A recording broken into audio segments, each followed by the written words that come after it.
ओम श्री गणेशाय नमः। मित्रों, आज इस वीडियो के माध्यम से हम बात करेंगे श्री रामचरितमानस से। ये प्रसंग मित्रों हमने लिया है और लंका कांड का ये प्रसंग है मित्रों। और युद्ध जो है श्री राम जी का प्रारंभ हो चुका है, ये उसी पे वीडियो है मित्रों। और हम इसका भाग एक आप लोगों से साझा कर चुके हैं, और जो हम पिछले वीडियो में जहाँ पे अपनी कथा छोड़े थे उसी के आगे की कथा इस वीडियो के माध्यम से हम आप लोगों से साझा करेंगे। बहुआयुध धर सुभट सब भिरहि पचारी पचारी, व्याकुल किए भालु कपि बारिग त्रिशूल मारी। बहुत से अस्त्र शस्त्र धारण किए सब वीर ललकार कर भिड़ने लगे। उन्होंने परिघों और त्रिशूलों से मार कर सब रीछ बानरों को व्याकुल कर दिया। भय आतुर कपि भागत लागे, और यद्यपि उमा जीती हैं आगे। को कहा अंगद हनुमंता, कहा नल नील दुबित बलवंता। शिव जी कहते हैं, बानर भयातुर होकर डर के मारे घबरा कर भागने लगे। यद्यपि हे उमा, आगे चलकर वे ही जीतेंगे। कोई कहता है अंगद हनुमान कहाँ है, बलवान नल नील और दुबित कहाँ हैं।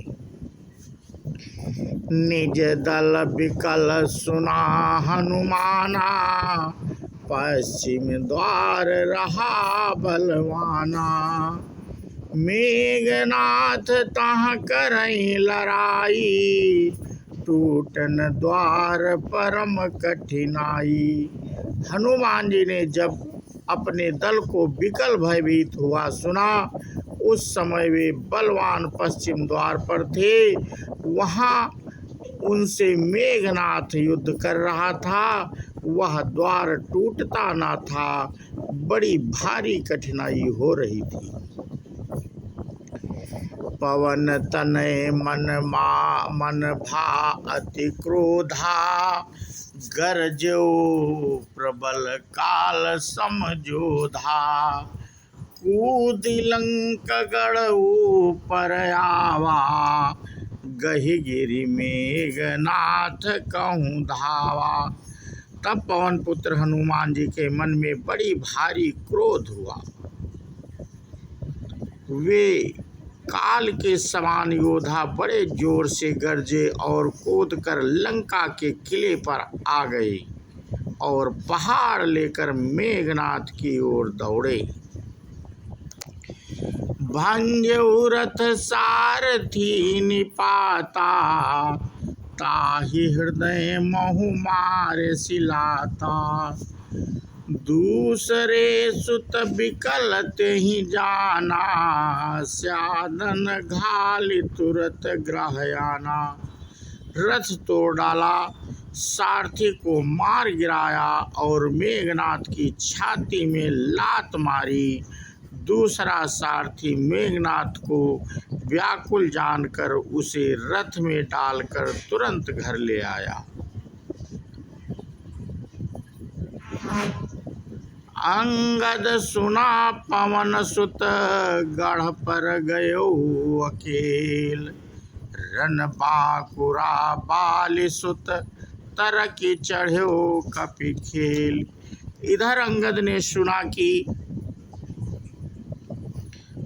पवन पुत्र हनुमान किले पर अकेले ही गए हैं, तो रण में बांके बाल पुत्र बानर के खेल की तरह उछल कर किले पर चढ़ गए।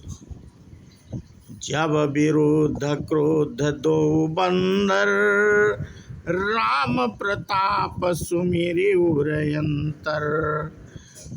रावण भवन चढ़े दो धाई, धरहि कौशलाधीश दुहाई। युद्ध में शत्रुओं के विरुद्ध दोनों वानर क्रुद्ध हो गए।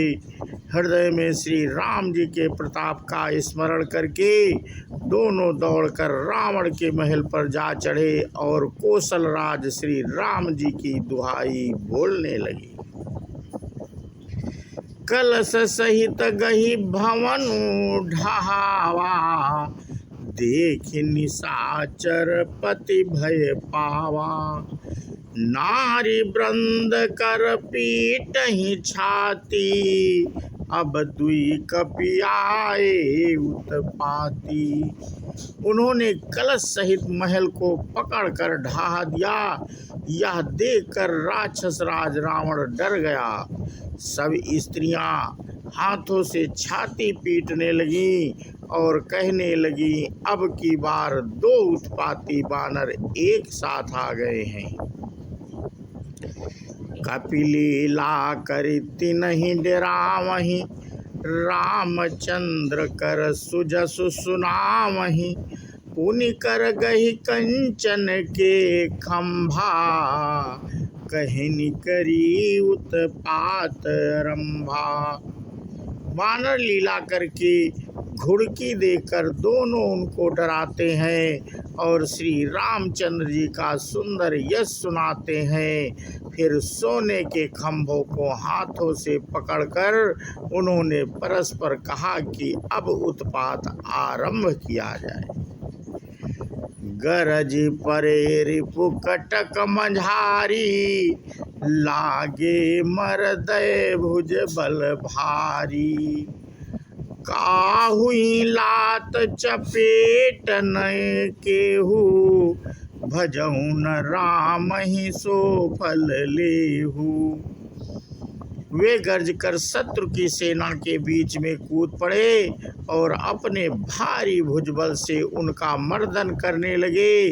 किसी की लात से और किसी की थप्पड़ से खबर लेते हैं और कहते हैं कि तुम श्री राम जी को नहीं भजते, उसका यह फल लो।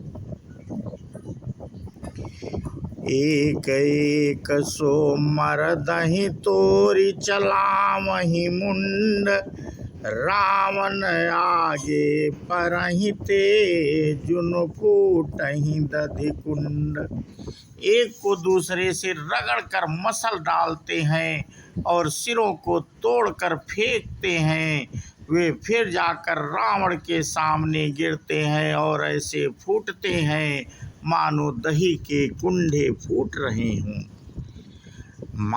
महामुखिया जे पावहीं, ते पद गहि प्रभु पास चलावहीं। कहीं विभीषण तिनके नामा, देहि राम तिन्हु निज धामा। जिन बड़े बड़े मुखियों प्रधान सेनापतियों को पकड़ पाते हैं, उनके पैर पकड़कर उन्हें प्रभु के पास फेंक देते हैं। विभीषण जी उनके नाम बतलाते हैं और श्री राम जी उन्हें भी अपना धाम परम पद दे देते हैं। खल मनुजात दुजामिषि भोगी, पावहीं गति जो जाचत जोगी। उमा राम मृदु चित करुणा कर, बैर भाव सुमिरत मोहिनी निश्चर। ब्राह्मणों का मांस खाने वाले वे नरभोजी दुष्ट राक्षस भी वह परम गति को पाते हैं जिसकी योगी भी याचना किया करते हैं, परंतु राम सहज में ही नहीं पाते। शिव जी कहते हैं, हे उमा, श्री राम जी बड़े ही कोमल हृदय और करुणा की खान हैं। वे सोचते हैं कि राक्षस मुझे बैर भाव से ही सही स्मरण तो करते हैं। देहि परम गति सो जिय जानी, अस कृपाल को कहूँ भवानी। अस प्रभु सुनी न भजहि भ्रम त्यागी, नरमति मंद ते परम अभागी। ऐसा हृदय में जान कर वे उन्हें परम गति मोक्ष देते हैं। हे भवानी, कहो तो ऐसे कृपालु और कौन है? प्रभु का ऐसा स्वभाव सुनकर भी जो मनुष्य भ्रम त्याग कर उनका भजन नहीं करते, वे अत्यंत मंद बुद्धि और परम भाग्यहीन हैं। अंगद अरु हनुमंत प्रवेशा, कीन्ह दुर्ग अस कहाय अवधेशा। लंका दव कपि सोहै कैसे, मथहि सिंधु दुई मंदर जैसे। श्री राम जी ने कहा कि अंगद और हनुमान किले में घुस गए हैं। दोनों बानर लंका में विध्वंस करते कैसे शोभा देते हैं, जैसे दो मंदराचल समुद्र को मथ रहे हों।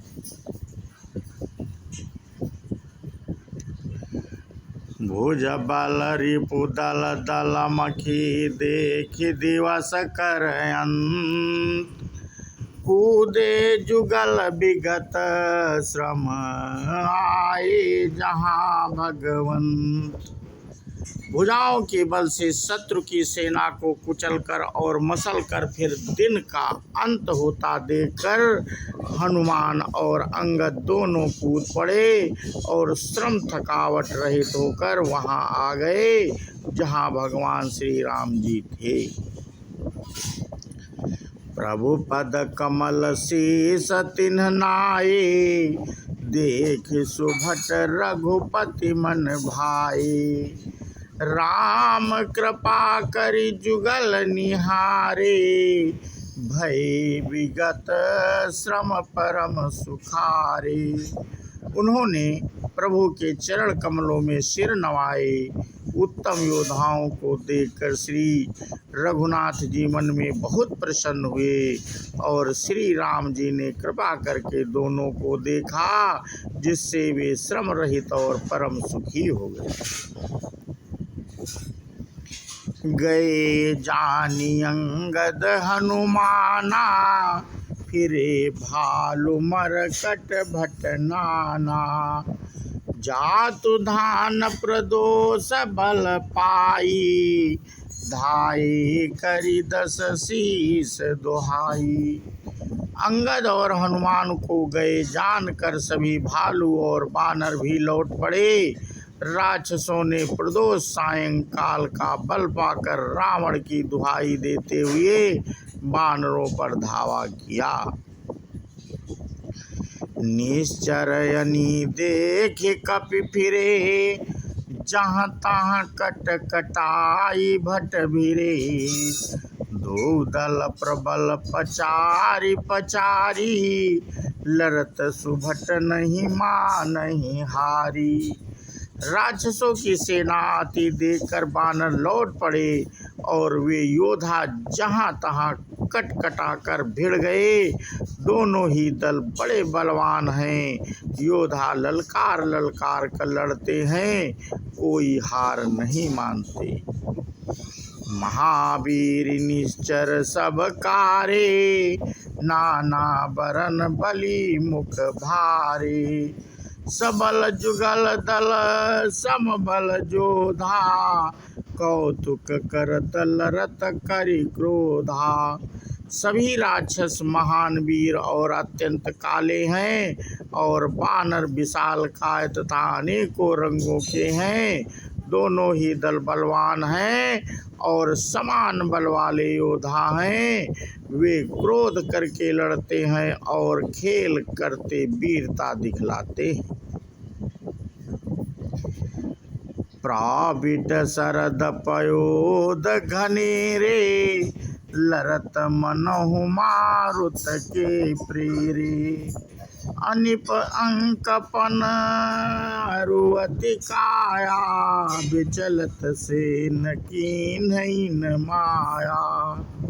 राक्षस और वानर युद्ध करते हुए ऐसे जान पड़ते हैं मानो क्रमशः वर्षा और शरद ऋतु में बहुत से बादल पवन से प्रेरित होकर लड़ रहे हों। अंकपन और अतिकायहीन सेनापतियों ने अपनी सेना को विचलित होते देखकर माया की। भयव निमिष महा अति अंधियारा, वृष्टि होई रुधिरो पल छारा। पल भर में अत्यंत अंधकार हो गया, खून पत्थर और राख की वर्षा होने लगी। देखी निबिड़तम दसहु दिशि, कपितल दल भयो खभार। एक न देखहीं, जहाँ तहाँ करहीं पुकार। दसों दिशाओं में अत्यंत घना अंधकार देखकर वानरों की सेना में खलबली पड़ गई। एक को एक दूसरा नहीं देख सकता और सब जहाँ तहाँ पुकार कर रहे हैं। सकल मरम रघुनायक जाना, लिए बुलाई अंगद हनुमान। समाचार सब कहि समुझाए, सुनत कोपी कपि कुंजर धाई। श्री रघुनाथ जी सब रहस्य जान गए। उन्होंने अंगद और हनुमान को बुला लिया और सब समाचार कहकर समझाया। सुनते ही वे दोनों कपि श्रेष्ठ क्रोध करके दौड़े। पुनि कृपाल हंसी चाप चढ़ावा, पावक सायक सपदि चलावा। भयो प्रकाश कतहु तन नाही तम नाही, ज्ञान उदय जिमि संशय जाहि।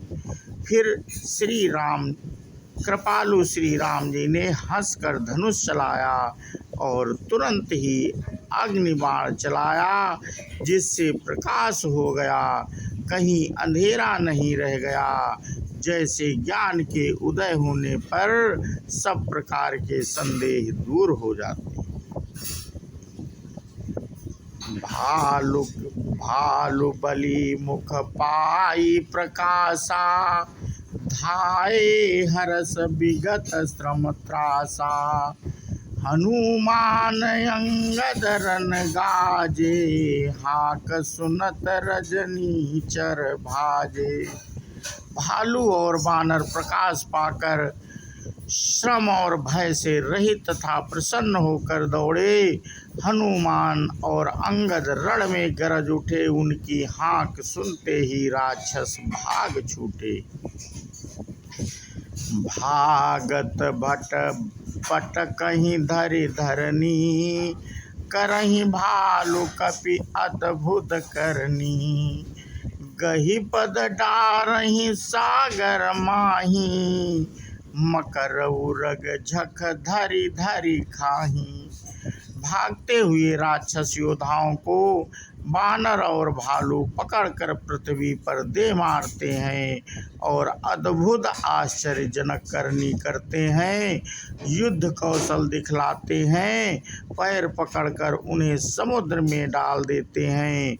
वहाँ मगर सांप और मगरमच्छ उन्हें पकड़कर खा डालते हैं। तो मित्रों, आज हम अपना प्रसंग यहीं पे समाप्त करते हैं और इसके आगे की कथा हम अपने अगले वीडियो के माध्यम से साझा करेंगे। बोलो सियावर रामचंद्र की जय, हनुमान जी की जय। जय हिंद, जय भारत, वंदे मातरम।